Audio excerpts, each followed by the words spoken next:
السلام عليكم ورحمة الله تعالى وبركاته. مرحبا بكم معايا اليوم في فيديو جديد على القناة. اللهم صل وسلم على سيدنا محمد وعلى آله وصحبه أجمعين. اليوم إن شاء الله أخواتي غدا نعبر معكم الإطرو ديال الزيت.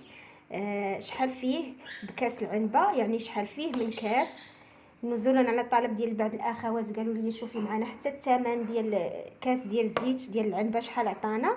يعني حنا غناخذوا هاد الثمن ديال الكاس غناخذوه بالقرعه ديال ايطرو.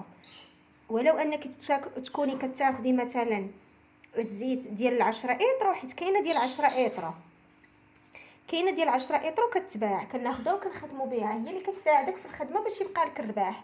حيت قد ما شاطت لك السلعه كيكون عندك رباح بزاف.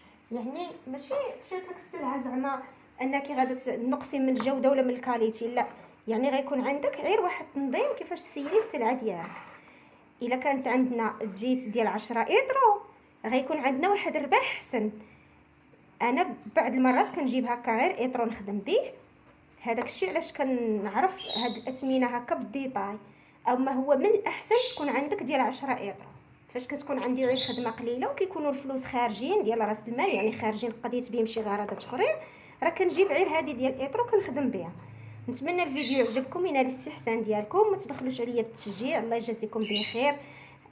على بركه الله غادي نشوفوا مع بعضياتنا دابا شحال غادي يعطينا هذا الايطرو، شحال فيه من كاس بكاس العنبه. بسم الله.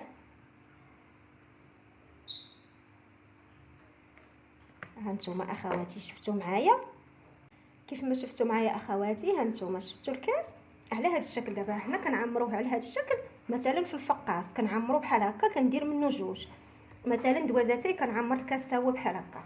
يعني حتى في المسمن ديال الرفيسه ديال التريد، دابا نخلي لكم الفيديو ديالو في صندوق الوصف، حتى هو راه خدمت واحد الكميه اللي هي كبيره، خدمتها بالعبار ديال كاس العنبه. هانتوما واحد، عندنا كاس واحد ها هو. انا غنحسب معاكم، غنشوفوا هذا الايطرو ديال الزيت شحال فيه من كاس. ها هو الفيديو واضح وكله شفافيه ووضوح. عندنا جوج، بسم الله تبارك الله ما شاء الله، يا ربي توفق الجميع. عندنا ثلاثة، ها هو الكاس الثالث.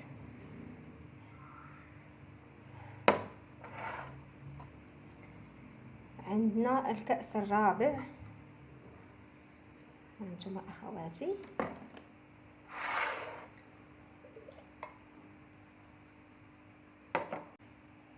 هذا الكأس الخامس.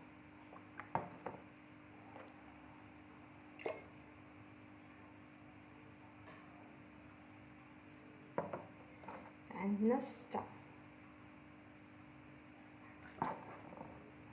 هانتوما 6 ديال الكؤوس ديال العنبه اللي عامرين على هذا الشكل.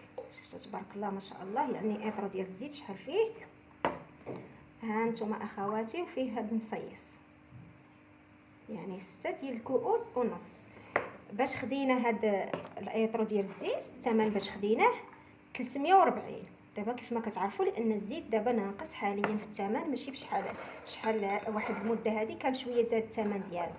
340 اخواتي غادي نتقسموها على 6 ديال الكؤوس، غادي نشوفوا شحال غتعطينا. غنخلي لكم هنا ظاهره على الشاشه مكتوبه شحال غتعطينا ديال الثمن بالكاس.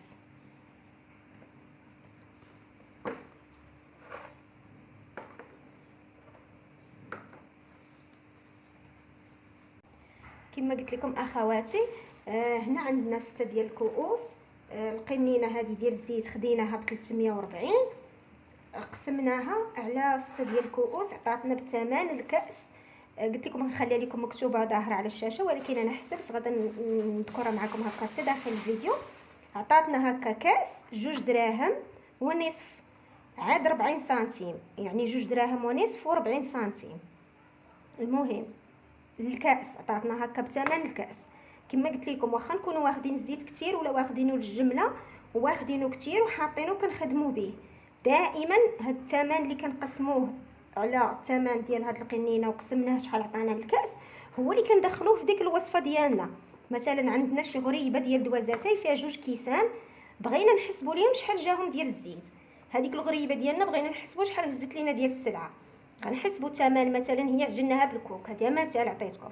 غنحسبوا الثمن ديال الكوك، نحسبوا الثمن ديال السنيده، نحسبوا الثمن ديال الطحين، نحسبوا الثمن ديال الخمارات، الثمن ديال الفران.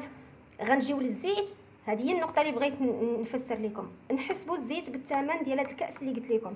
دابا الكاس عطانا بثمن مقسوم على 6 ديال الكيسان، عطانا 2 دراهم ونصف و40 سنتيم. نحيدو من الزيت. غندوز معكم هنا السكر حبيبات، يعني الباكيه ديال 2 كيلو. هانتوما ها هي يلا خديتها.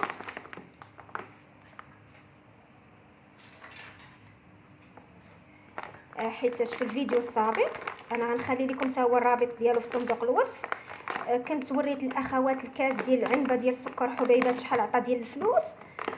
ودابا بغيت نوريكم يعني الباكيه ديال 2 كيلو شحال غنلقاو فيها من كاس، يعني شحال غتخرج لينا من كاس هاد الباكيه ديال 2 كيلو، باش منين نشريو السلعه ديالنا ونبداو خدامين نعرفوا راسنا السلعه فين غادا تخرجنا وشنو الربح اللي غيكون عندنا، ونعرفوا راسنا. وكيبقى ثمن ديال الماء ديال الضوء، الثمن ديال المجهود ديالك، الثمن ديال البلاصه فين انت خدامه، واش كاريه محل ولا خدامه من دارك. الا كنتي خدامه من دارك كتحسبي حتى داك الثمن ديال انك واقفه خدامه وكديري في الروينه في غسيل المواعين وفي الماء وفي الضوء. يعني الانسان الا كان جالس راه ماشي غادي يدير هاد الروينه كامله، لكن انت خدامه يعني راه كتكون واحد الحسابات اخرى داخله من غير هاد الحسابات ديال السلعه.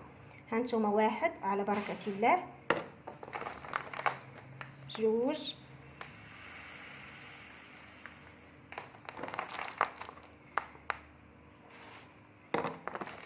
3،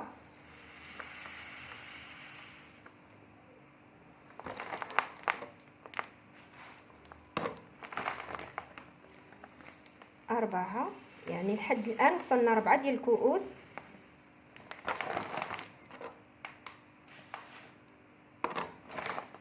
5 ديال الكؤوس اخواتي.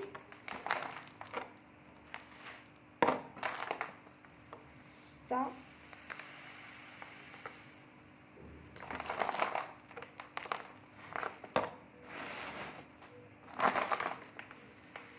7،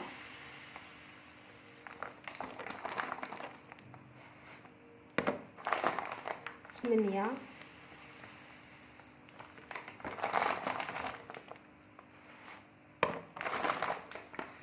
9،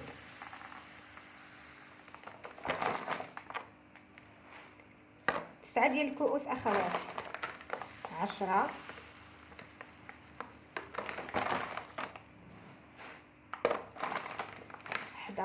11 كأس. هانتوما شوفوا معايا 11 ديال الكؤوس.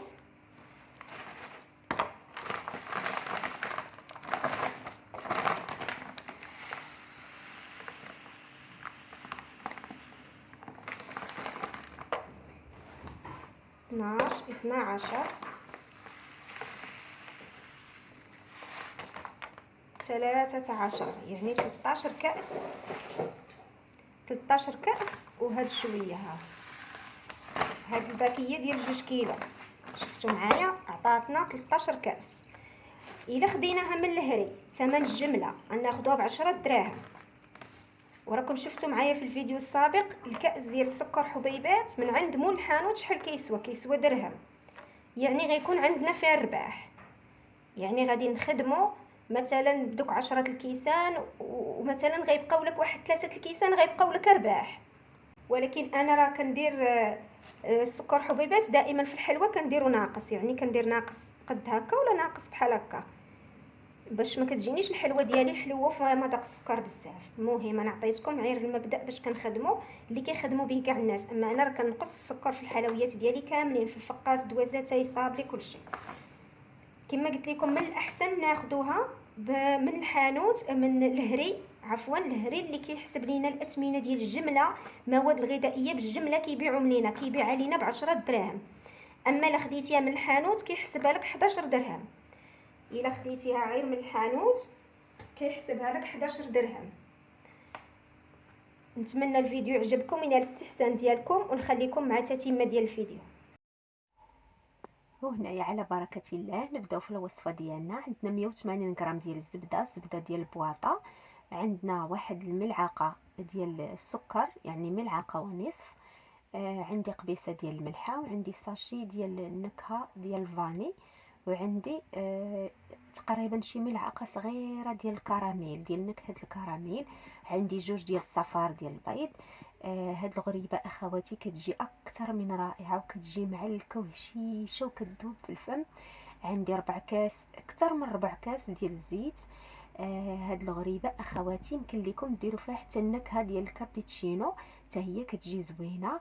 اللي غنخدموها ان شاء الله باللوز والكركاع، كتجي اكثر من رائعه، وكتجي مقومه ولذيذه. هنا السيده كانت طلبت لي انها بغات الغريبه تكون مسوسه بلا سكر، يعني تكون ناقصه السكر لاقصى درجه، فانا نقصت ليها الكميه ديال السكر. اما هي الوصفه راه كنديروا فيها 150 غرام ديال السكر اللي كنديروا في الوصفه ديالنا. انا درت غير ملعقه ونصف، يعني ملعقه ممسوحه ونصف ديال السكر حبيبات تكون رقيقه، غير باش هكا الغريبه ديالي ما تجينيش هشيشه بزاف وكتفرتت. عندي نص خماره، وكنبدا نضيف الطحين، يعني الطحين كنضيفوه على دفعات كيف ما شفتوا معايا اخواتي. كنضيفوا الطحين غير بشويه بشويه، وحنا كندخلوا في الغريبه ديالنا مع بعضياتها. الطحين هنا ماشي مشكل تدلكوها ولا ما تدلكوهاش، لان هذه غير غريبه. الصابلي هو اللي ما كندلكوهش. هنا كتشوفوا معايا انا كنضيف الطحين، وانا كنشوف واش العجينه ديالي باقي خاصها ولا مازال نحبس عليها بركه من الطحين. كناخذ واحد الكره وكنكورها هكا بين ايدي، الا لقيتها راها رطبه وكتكور صافي بركه عليها من الطحين، ما تخليوهاش حتى تولي تفرتت ليكم. عرفوا بانكم عطيتوها الطحين اكثر من القياس.